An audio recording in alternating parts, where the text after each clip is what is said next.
but everything seems so, well, odd. I'm not even sure I know who I am. Well, we can certainly straighten you out on that. You're Bill Turner, 822 West Maple Street, and you're in the hardware and sporting goods business. But why am I here? Partly worry, partly lobster. Worry? That's right, worry. Worry over your sales volume. Sales volume? But my sales are good. Have been right along. Mm-hmm. Yes, they have. But there's a day coming when merchandise is going to be plentiful and competition very keen again. How good is your volume of business going to be then? That's the $64 question that's been giving you restless nights and wrinkles in the forehead lately. And well, it might, too. But what's lobster got to do with all this? Considerable.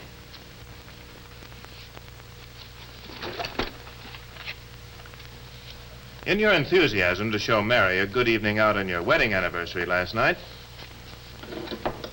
you had a whole lobster. And quite a large one, I might add. And numerous olives, served in thin-shell glasses and surrounded by amber fluid. Between worry and lobster, well, in a word, Bill Turner, you're having a dream. This? A dream? It sure is. About time to start, too. Well, one thing more. Yes? Just who are you? Me. I'm your better self. My what? Your better self. Everybody has one, you know. Your subconscious self. He's more or less responsible for this whole thing. Your dream, I mean.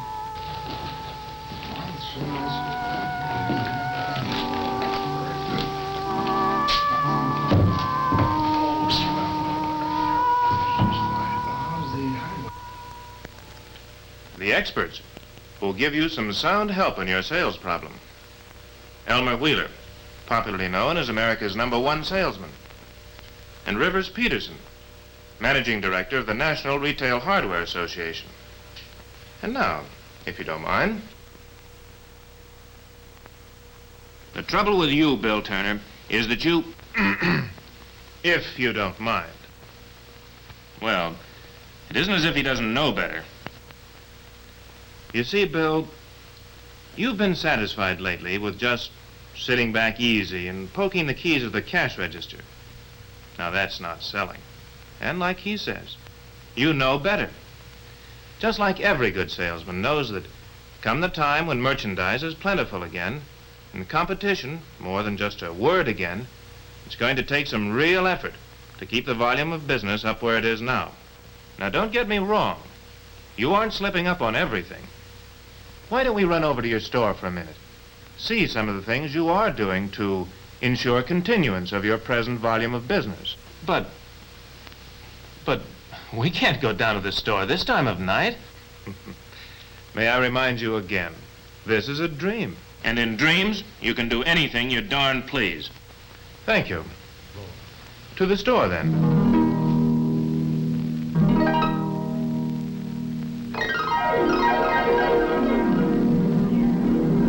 Take your window displays, Bill. You have a right to be mighty proud of them. What's the matter? Something wrong? Wrong? Oh, no, everything's just fine, I guess. As I was saying, your windows are real attention getters, Bill. There isn't a store around that does a better job of following the association's promotion guide that duplicates the suggested window trim so carefully. And inside your store, modern lighting, modern fixtures, plenty of aisle space. Shopping islands with swell mass and feature displays. As for stock, you've got a good selection of quality merchandise, complete lines in each department, offering a wide variety of merchandise to customers. Now, this is the sort of quality merchandising that not only gets folks coming into a hardware and sporting goods store, but just as important, it keeps them coming back. So you are keeping up on merchandising, Bill. But your salesmanship, that's something else again. You've been slipping there. And as your better self, it's my duty to see that something is done about it. That's why I brought you here, to see the experts. Guess this is where we come in, Pete. I guess it is, Elma. You first. Okay. Bill, Elma Wheeler has 5 selling principles that people in every field of selling have found most helpful. Maybe you've used them in the past. But he hasn't lately, that's a cinch. Oh, excuse me. Certainly. And Bill, I know from experience that the application of these principles can be a tremendous factor in building and holding store volume. Thank you, Pete. Now, Bill, these principles are designed to make your sales more accurate, foolproof, and faster. Take principle number 1 here, for example. Don't sell the steak, sell the sizzle. It's the sizzle that sells the steak and not the cow. Hidden in everything you sell in life is a sizzle. The sizzle is the tang in the cheese, the crunch in the cracker, the whiff in the coffee, and the pucker in the pickle. In lawnmowers, for example.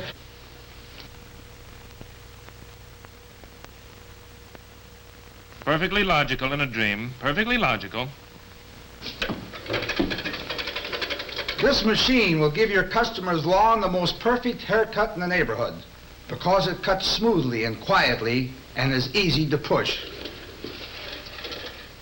Take pressure cookers. It's the guarantee of a perfect dinner every time in less time, which in terms of the sizzle is husband happiness. In firearms, it's a lifetime of fun a customer will get shooting a precision-made gun like this. Lifetime of fun, that's the nubbins of a real sizzle on firearms that will lead to many a sale.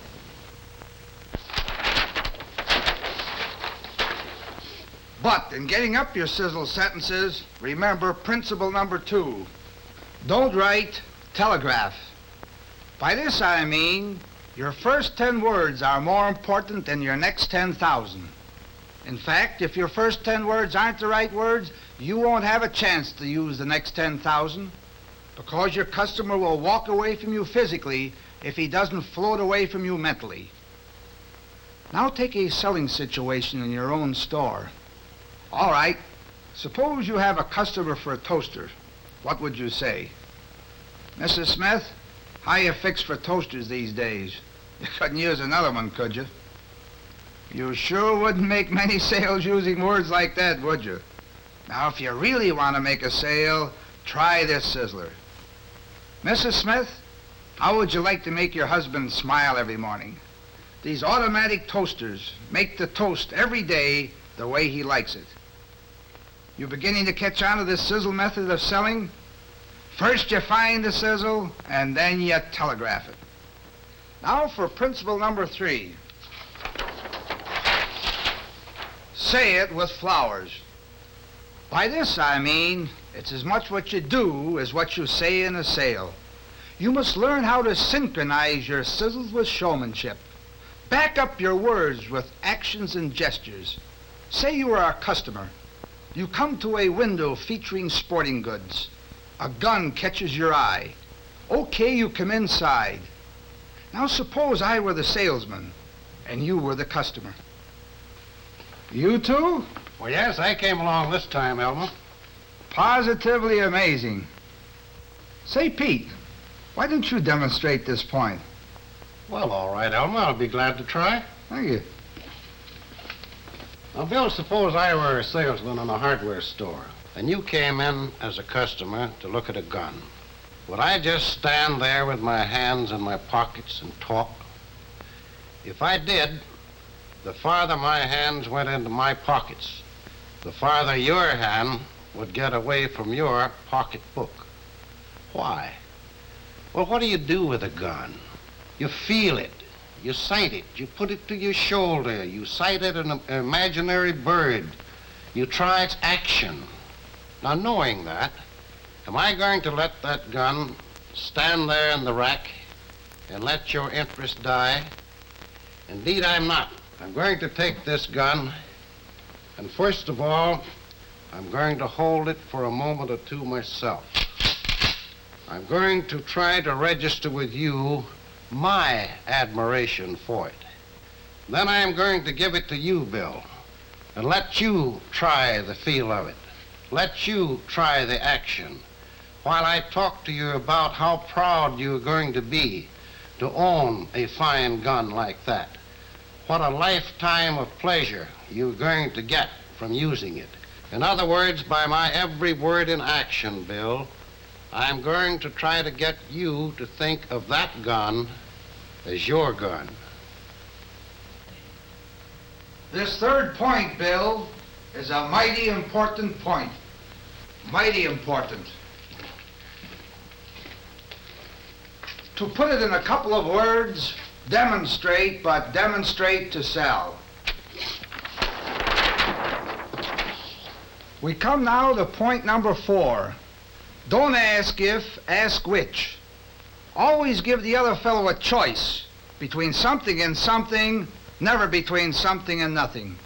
Say your customer comes into a store to look at drills. Don't ask him if he wants drills, but which he wants, the carbon or the high speed. Don't ask if, ask which. Do you get it?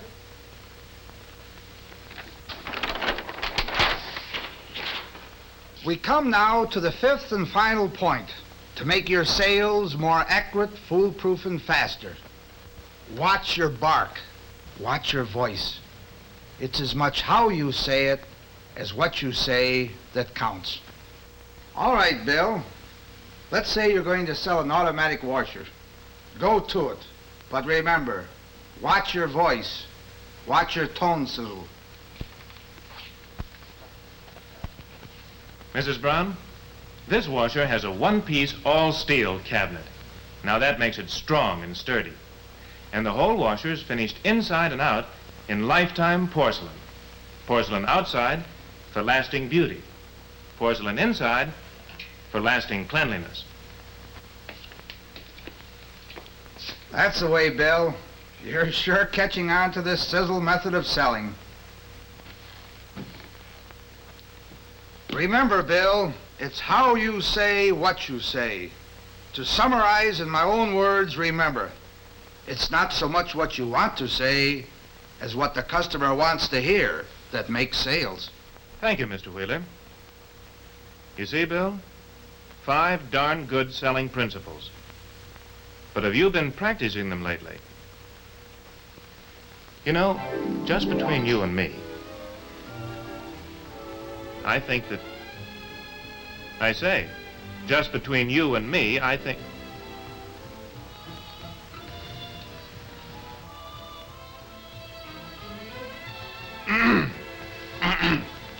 Hey! One dream at a time, eh? As I was trying to say, now's the time to get back in the old selling groove. But one thing you've got to remember. Whatever selling techniques you use, however you arouse desire, appeal to a customer's interests, answer his objections, justify price, you've got to do it with facts. Isn't that right, Mr. Peterson? Absolutely. Success in selling nearly always depends on how well you know the products you sell. This is especially true in our field. So many times people come into the store to ask for advice on products, information about features. To such people, the man who waits on them is both an authority and an advisor. He sells the products. He should know all about them. Well, Bill used to be on his toes pretty well when it came to keeping informed on products, Mr. Peterson. Why, I can remember back when Bill was making a sale one time. Let's try this one for size. Oh, I like the color.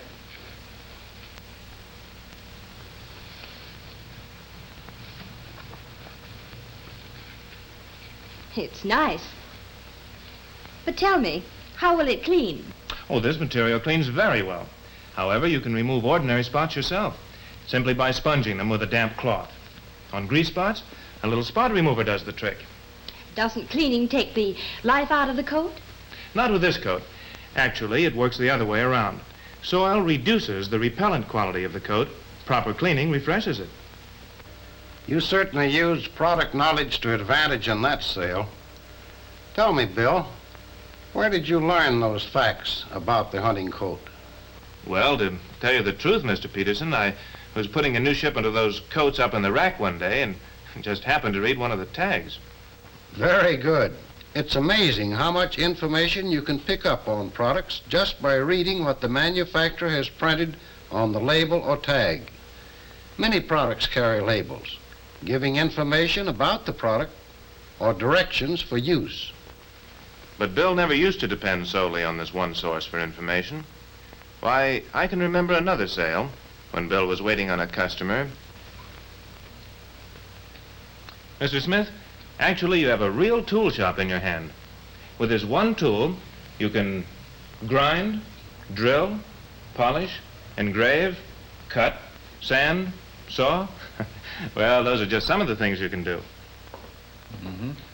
It works on leather, does it? Yes, it does. And equally well on wood, plastics, and even glass. I see. Sounds all right. You'll find it's a real tool shop, Mr. Smith. Does so many precision operations not possible with other portable tools. Remember where you got the information on that? From a trade publication ad. Yes, ads, both in trade and consumer magazines, are also sources for product information. But I don't mean sitting down and reading every magazine you can get from cover to cover. That would be absurd. It's more a matter of keeping your eyes open when you do read magazines for facts you can use in selling. Now take distributors and manufacturers' representatives. They're good sources too. Actually, every product in your store fairly bristles with questions. And these fellows can give you the right answers. Just one thing, though. You got to ask questions. If you want information, you got to ask questions. Thank you. And don't forget, Bill, that in your regular store sales meetings, you also have a swell chance to pick up useful selling facts. But these facts, this product information, can be useful not only in making sales, but also in making a lot of sales bigger. Bill has made a lot of sales like that one in the past. For instance, one time he was waiting on a fellow interested in a gun. Always been a rabbit man myself, Bill. Thought I might like to shoot ducks for a change. What do you recommend?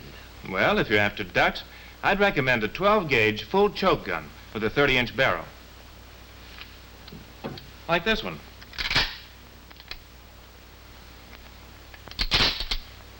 Here's a precision-made gun that'll give you a lifetime of shooting fun, Mr. Jackson. Notice how well it's balanced, how easily it handles. The kind of gun that, well, gives you a real thrill to shoot. And this model has the fastest, easiest, smoothest action of its type. No wonder it's been called the gun with a ball-bearing action. The ideal gun for duck shooting. Full choke, huh? That's right. Lets you reach right out where you can get them. Use a shell with about a size 2 shot, wouldn't I? Well, size 2 would be a little better if you're after geese, Mr. Jackson. But for ducks, I'd recommend a powerful long-range express shell with, well, size 6 shot for all normal shooting. And I've got a shell here that gets there hard and fast, with a perfect pattern every time. And before you were through, you sold Mr. Jackson not only a gun, but a good supply of shells, some decoys, and some hip boots as well. Why? Because you knew your stuff on guns and hunting equipment. And how'd you get to know so much? Believe it or not, simply from reading a couple of small booklets. Yes, you can learn a lot. You can actually become an authority, not only on guns and ammunition, but on many other products, just by reading manufacturers' pamphlets, circulars, handouts, and direct mail pieces. And actually, it isn't hard to pick up this information. This material is invariably attractive, easy to read, and packed with facts. Now, one of the simplest, easiest, and yet most direct ways to get information on products is to try out the product for yourself. You can always tell a better story on how to fish if you've been fishing. You're bound to be more of an authority on hand traps if you've actually used one. The whole thing boils down to this, Bill. Selling techniques are effective only so long as you have product knowledge to back up those techniques. Don't undersell the importance of this to yourself, and you'll sell more merchandise to your customers. Well, there you are, Bill. You can go on worrying about the future if you want. Or you can get back in the old selling groove again and sleep peaceful nights. It's in your lap. Think it over. And Bill, while you think it over, remember these 5 selling principles. First, don't sell the steak, sell the sizzle. 2, don't write, telegraph. 3, say it with flowers. 4, don't ask if, ask which. And 5, watch your bark. And remember, too, Bill, how effective those selling principles can be when they are backed by real product information. The kind you can get so easily from tags and labels, advertisements, manufacturers and distributors' representatives, your sales meetings, manufacturers' literature, and your own personal experience. And Bill, just one more thing. Lay off the lobster and floating olive combination before going to bed. Thank you.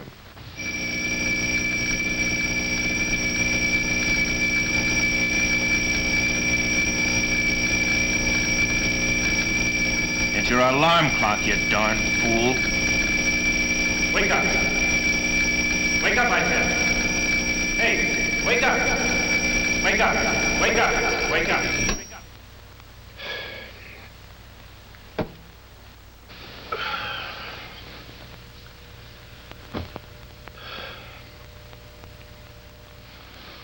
Wow. What a dream.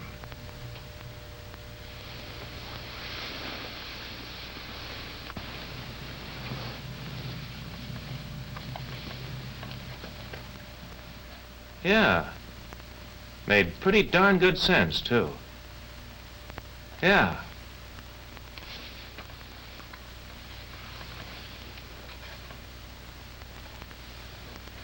By the way, how did you sleep last night?